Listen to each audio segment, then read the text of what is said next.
How we doing, everybody? This is Splash of Gas with Dave Weichert, a NASCAR and racing podcast. There's a place you wanna go to get away from it all, down in Pocono. ARCA, O'Reilly, and Cup would all be in action at the tricky triangle off Long Pond Road this past weekend, where there's no turn 4, featuring the longest straightaway in motorsports. ARCA would kick things off on Friday. Could Giovanni Ruggiero keep his hot ARCA season going? Or could a Nitro Motorsports car of Jake Bollman, Carson Brown, Isabella Robusto be able to take the trophy? O'Reilly would be ready to go on Saturday. William Byron would be in the 88 for this one. Could the full-timers keep him at bay? Then 400 miles in action on the Cup Series docket on Sunday. Denny Hamlin has won Pocono 7 previous times. Can he make it 8? Or will someone else take the checkered flag out in Pennsylvania? Yellow flag, green flag, discussions with Dave, Fast Davies bets, tire diaries, predictions for San Diego, and so much more on this episode of Splash of Gas. As always, we're sponsored by Magical Travel with Dave, aka Disney Dave Weichert, my father. He will be able to help you with all your Disney and Universal vacation needs.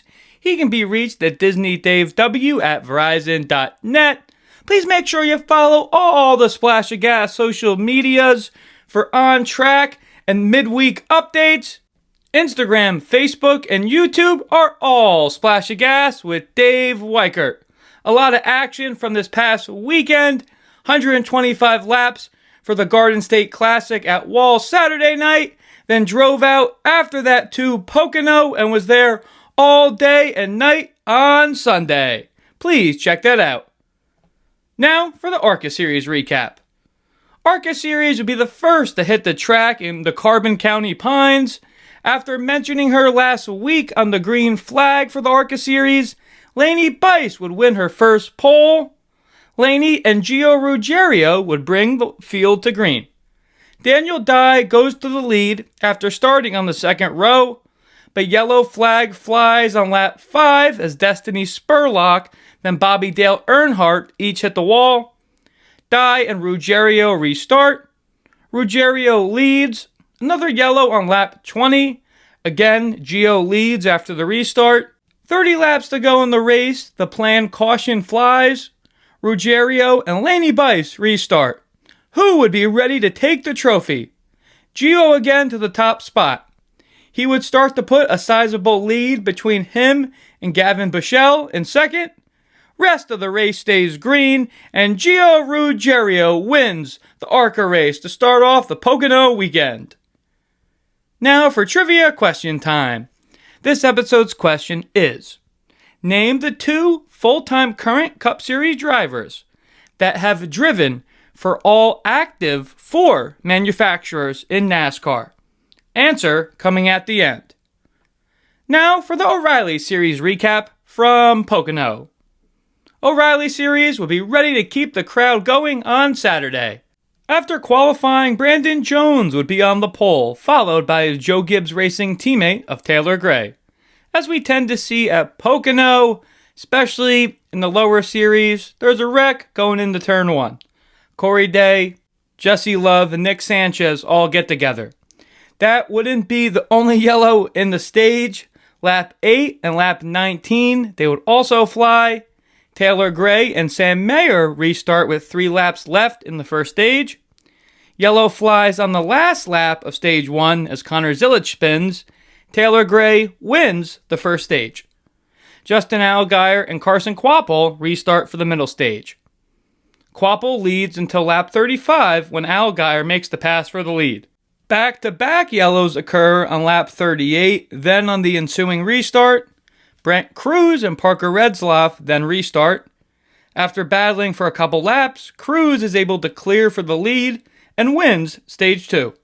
Sam Mayer and Justin Allgaier restart for the third and final stage. Allgaier gets a run and leads. After each taking turns of the lead, Sam Mayer takes control on lap 70. Then, when after we thought the yellows were already out of the system, cautions breed cautions, ending with a Jeb Burton spin with 6 laps to go, bringing out the red flag for nearly 10 minutes of cleanup. Allgaier and Mayer restart with 2 laps to go. Could they stay green? Sheldon Creed would make it 3 wide, but Allgaier is able to prevail as the rest of the race stays green and Justin Allgaier wins in Pocono. Brent Cruz is able to get up to second. Now for the Cup Series recap from Pocono on Sunday. As mentioned, drove out late Saturday, was watching most of Stage 1 and Stage 2 from one of the trailers, atop one of the trailers, in Turn 1, then watched the third and final stage from the Pagoda, right by the start-finish line. Was a great race. After qualifying, Denny Hamlin would be the fastest. Him and Kyle Larson take the field to green. Larson leads early until Denny passes him on lap 25. Stage stays green and is won by Hamlin. John Hunter Nemechek and Tyler Reddick restart for the middle stage. After several laps of racing side by side, Reddick would get the edge and lead. On lap 41, Zane Smith would make it 3 wide for a second, but spin, bringing out the first yellow for incident.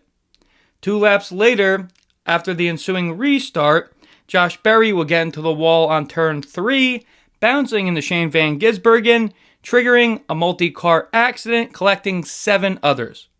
John Hunter and Chase Briscoe restart. Nemechek clears at a turn 1 and leads with Briscoe behind him. John Hunter would lead up until lap 78 when he would pit during the next pit cycle. Rest of the stage stays green. Many pit before the end of Stage 2, but Todd Gilliland stays out and wins Stage 2. His first ever stage win at the Cup level. Briscoe and Nemechek restart for the final stage. They don't make it too long as the yellow flies 3 laps later as Casey Mears loses a tire. Nemechek and Hamlin on the following restart. Hamlin again pulls away.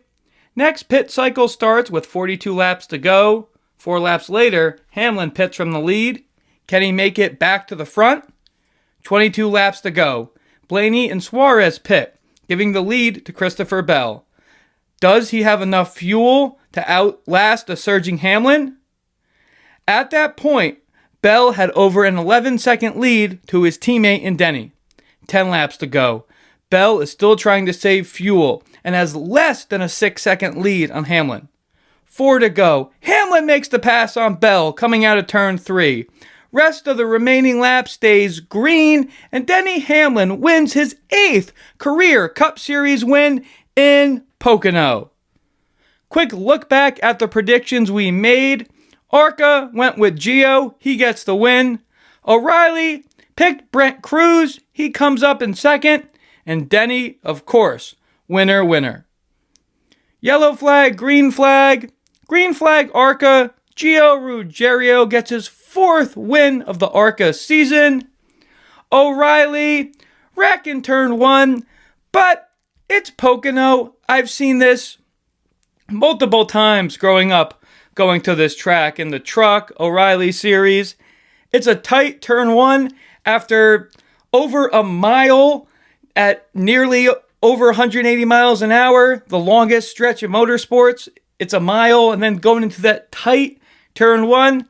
It's a tough one for those younger guys, especially for lesser experienced guys, especially at Pocono. Green flag, O'Reilly. Junior Motorsports just continuing their dominance this season. Really the only bright spot for Chevy in Pocono. Yellow flag, Cup. Noah Gragson, tough couple weeks for Noah. P27 in Michigan and P35 in Pocono. Green flag, Cup. He is so dominant right now. And Denny. Now for discussions with Dave. Pocono Cup Series thoughts.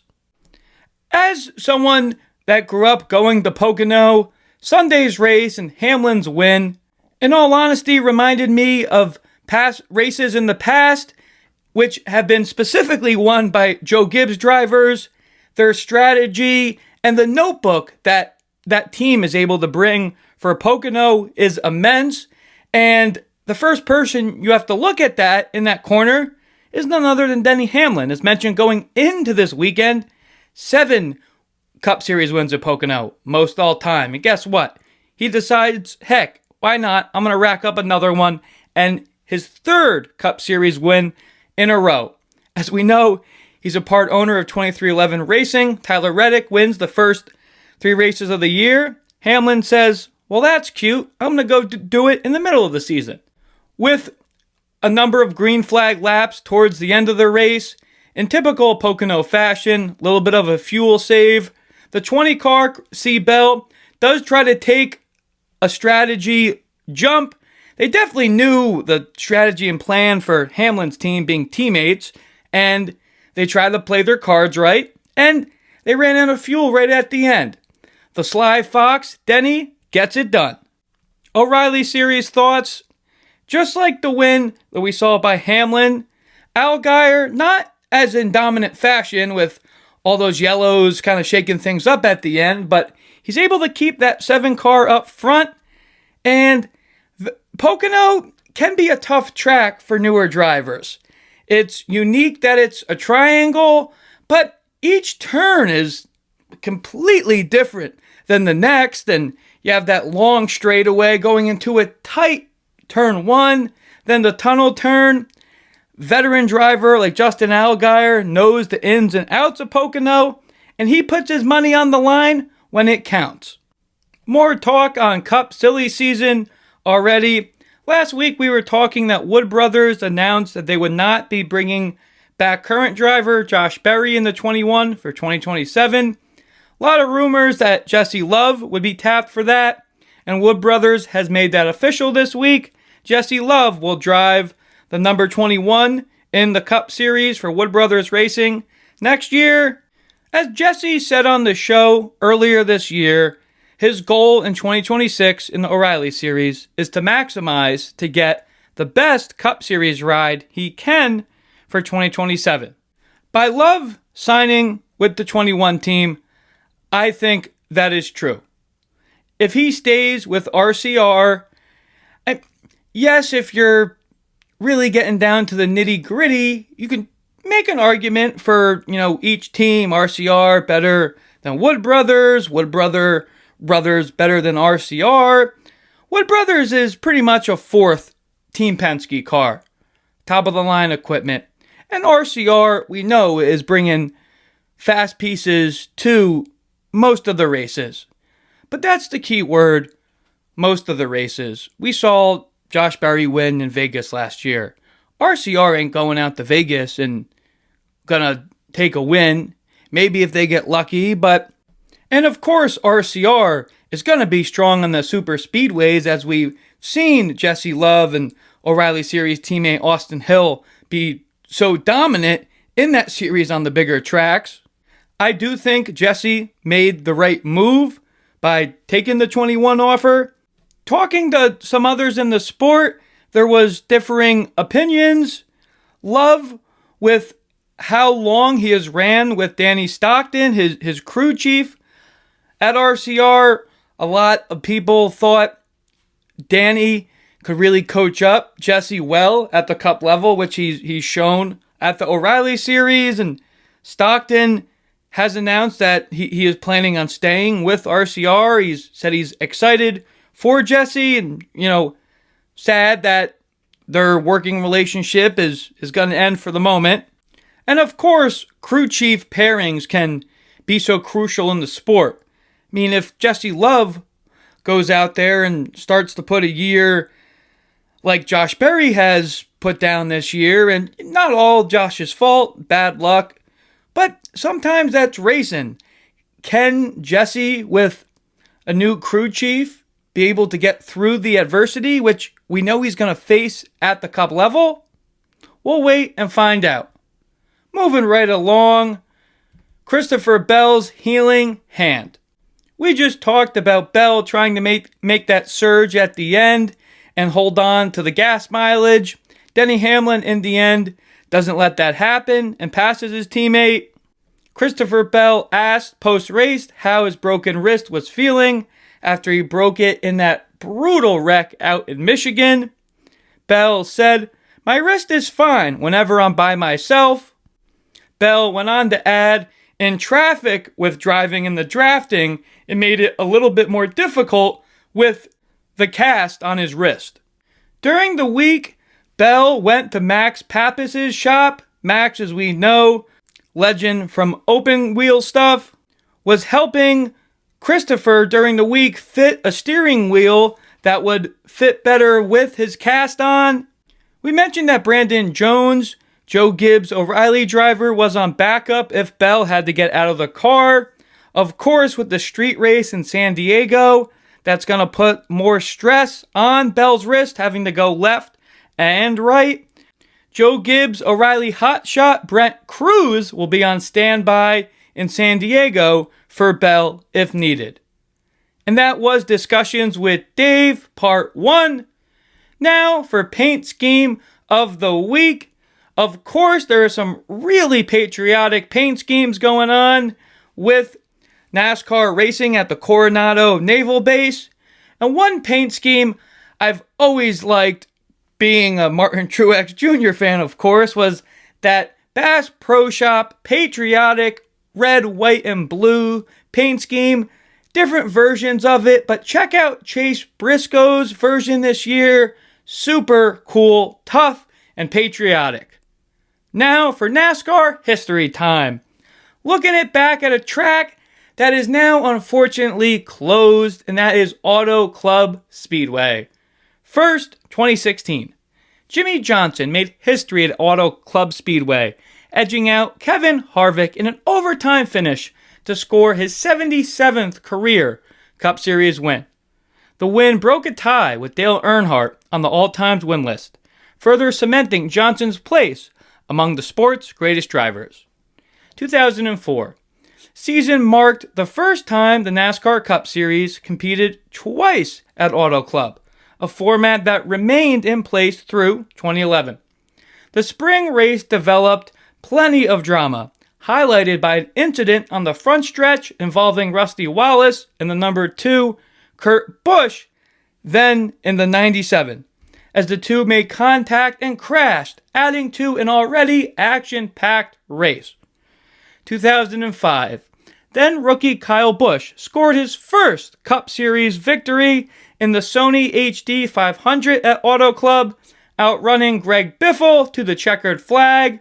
The win was historic, as Kyle became the youngest winner in the Cup Series history at that time, taking the victory at just 20 years old, signaling the arrival of a future superstar in the sport. Discussions with Dave, Part 2. Denny Hamlin chipping away at Tyler Reddick's point lead. At the beginning of the year, with how dominant Tyler Reddick had been, 3 wins in a row, collecting 2 more shortly after, Tyler Reddick, in my opinion, was running away with the regular season points championship, and no one was going to catch him. Denny Hamlin said, "Hold my beer." Right now, after his Pocono win, Denny Hamlin sits just 19 points behind Tyler Reddick. That's 2 stages. But if you look at the rest of those standings, both of those guys are way in front of the field. In third place, Ryan Blaney, who's 165 points behind Reddick. Chase Briscoe, 195. Behind him in fifth, Ty Gibbs, 198. Don't think there's really anyone else that's going to have a chance at the regular season title besides Reddick and Hamlin. But as I was just mentioning, I didn't think anyone was going to be able to get past Tyler, and Denny has proved me wrong. It's going to become a dogfight between the two, in my opinion. Right now, of course, Denny has the edge with the recent wins. Can he keep that up? More silly season news announced this week, but someone is staying put, and that's no other than Chris Buescher, as he signs a multi-year extension with RFK. There was some silly season banter that Buescher could possibly say instead of, if Hendrick Motorsports doesn't think Corey Day is ready in time to fill that seat of Alex Bowman, could they tap Buescher and take him from RFK? That is not going to happen. The driver from Prosper, Texas, has now signed a multi-year extension with RFK. Of course, more recently for RFK, it's been tough sledding. No wins last year and not a win yet to their season. But Buescher, Keselowski, and Preece are, for the most part, at least one of them is usually towards the front. Sometimes 2 or 3 of them. No brainer for RFK to seal up Buescher and make sure that he's signed long-term with them. He's a driver you can really build around, and seems like the sponsors were saying that as well. Does Chris Buescher make it up to Jack with a win this year? We'll find out. Moving right along in DWD, SVG on the road courses, all time. Shane Van Gisbergen is just right now in his second full-time Cup Series season. And guess what? The guy has 7 Cup Series wins on a road course. The all-time leader is Jeff Gordon with 9. Tony Stewart's in second with 8. Shane Van Gisbergen is going to eventually, I think at the end of this year, have more than 9 wins or tie Gordon. SVG is eventually going to break that record by Jeff Gordon and have the most Cup Series wins on a road course all time. Current drivers, Chase Elliott has 7, Kyle Larson 6.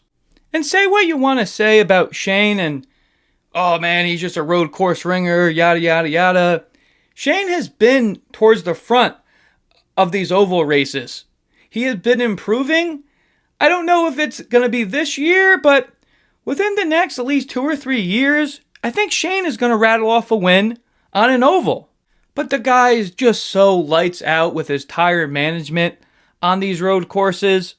Unless he is wrecked out of the race, Shane on a road course is never really out of contention. Last topic on discussions with Dave. I did steal this topic from Door Bumper Clear, from Dale Jr.'s squad. The new point system format has made drivers less aggressive. And I agree with that statement. Yes, Carson Hocevar is still Hurricane Hocevar and will put that 77 anywhere he sees a dime-size hole, right? That's not going to change, but there is definitely less aggressiveness towards the strategy of just going for the race win, flipping stages. I think teams are more focused on making sure that they kind of play equal and also take when they can at those stage points. Just look at Todd Gilliland. He stays out in stage 2 in Pocono and gets his first stage win. A driver for Todd where a win is definitely going to be a surprise, not a knock on him. But if you can nab some stage points, you can definitely make some headway in the point standings. I do agree with that statement, but I don't think that's taking away from the racing and is still ultra exciting this year. And that wraps up this episode's edition of Discussions with Dave. Quick segment on Kyle Busch before we get into the San Diego action. Last week, his son Brexton returned to the track in a Legends car for the Charlotte Summer Shootout. Kyle's father, Tom Busch, led the parade lap for the senior division in Kyle's 51 Legend car with son Brexton waving the green flag and Kurt Busch, Kyle's brother, watching on trackside. Here's a statement from Kyle's wife, Samantha Busch, that I wanted to share. Watching Brexton back at the track is both heartbreaking and beautiful all at once because there are moments when I catch a glimpse of Kyle in him. The same determination, the same passion, the same spark. And for a second, it feels like a piece of him is still right here with us. These moments are incredibly hard, but they also remind me that Kyle's story isn't over. It lives on through the dreams he inspired the two children he loved more than anything.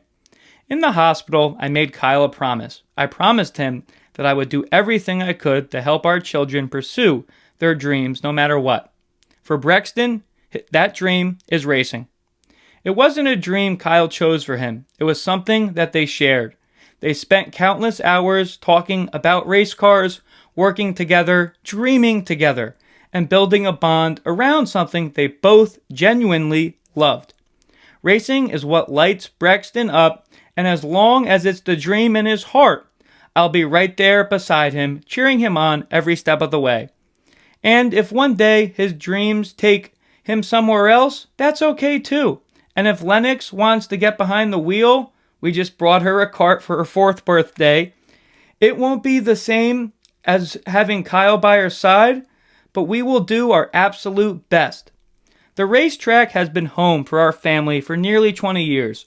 It's where some of our greatest memories were made, where our kids grew up, and where so much that our life together happened.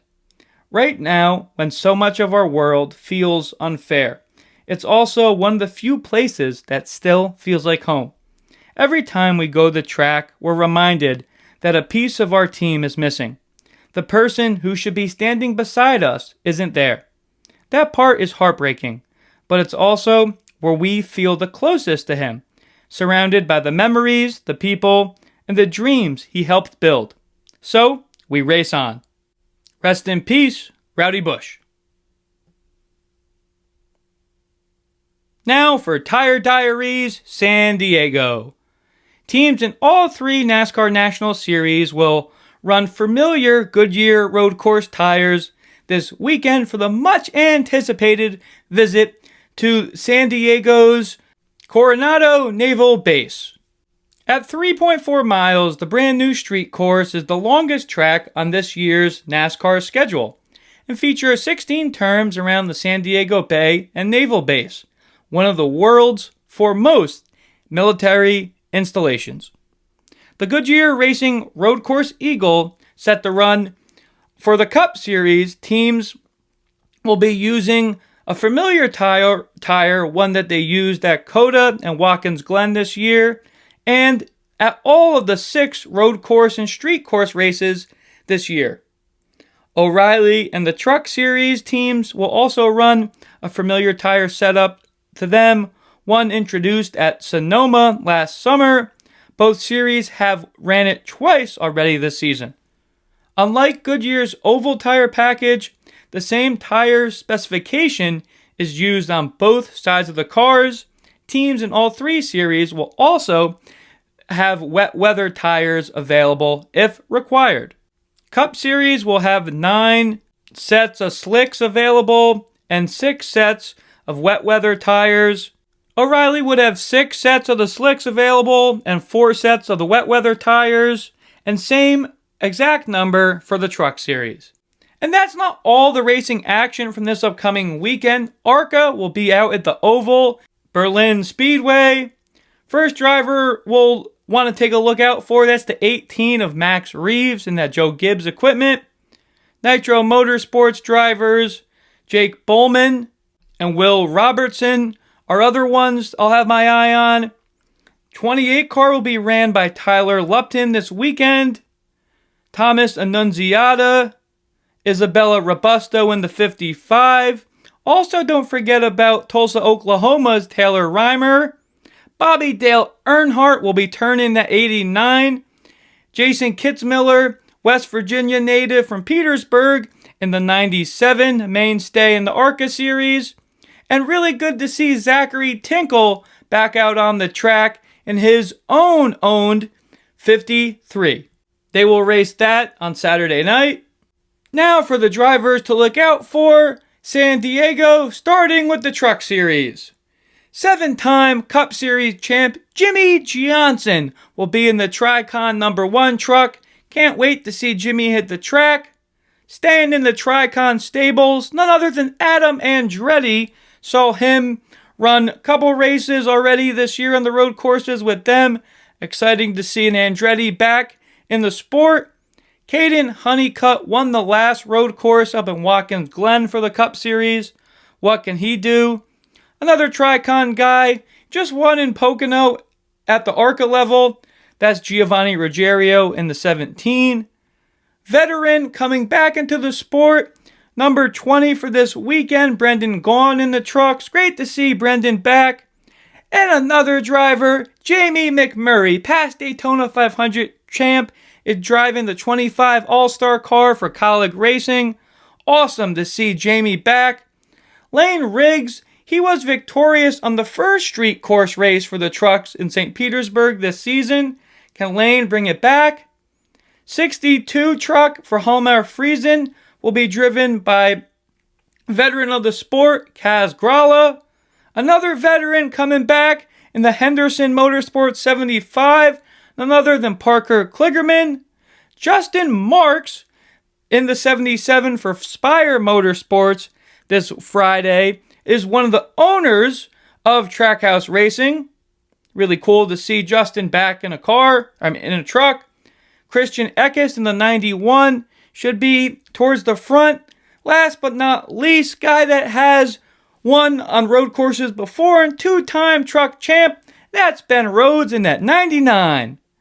O'Reilly, we start off with road course and street course ringer.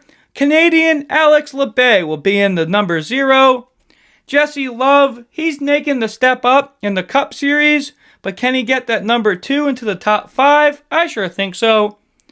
Another road course ringer, that's Josh Bilicki in the 07.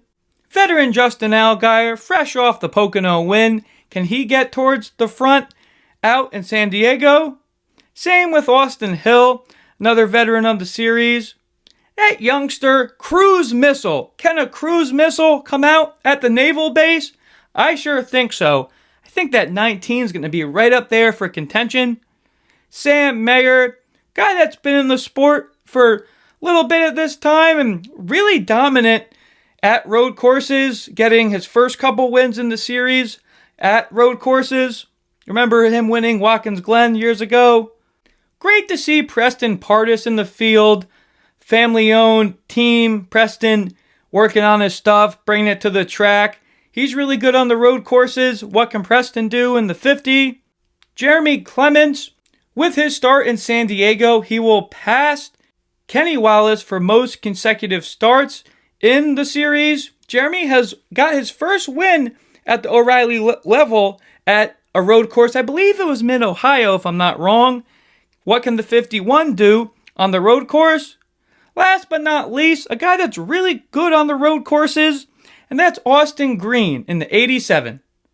Now, the drivers to look out for out in San Diego Cup Series. We start off with the 45, who won the first road course race of the year at Circuit of the Americas. That's Tyler Reddick.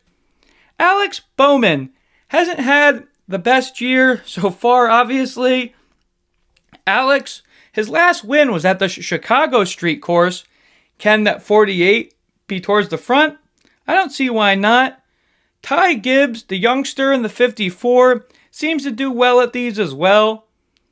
Another guy, a road course ringer and veteran of the sport, Michael McDowell. Can he make up some lost stage points through a rough 2026 already this year? I think that 71 can be towards the front. Maybe even getting the pole in qualifying. Connor Zilic in the 88. No, he's going to be quick. Kevin Magnussen, past Indy 500 champ, is bringing back out the Project 91 car for Trackhouse Racing. That's the same car that Shane Van Gisbergen got his big break at the Chicago Street Course years ago. And of course, that 97 SVG. Will they be punting rugby balls in San Diego? I sure think so. Christopher Bell in the 20. He's really good on the road courses, but with that broken wrist, can he overcome that? I sure think so. Chase Briscoe in the 19. James Smalls, that crew chief, typically has a big notebook for the road courses. Can that translate to the streets? Chris Buescher, RFK, just talking about him. Expect him to be the front runner for RFK on Sunday out in the Golden State.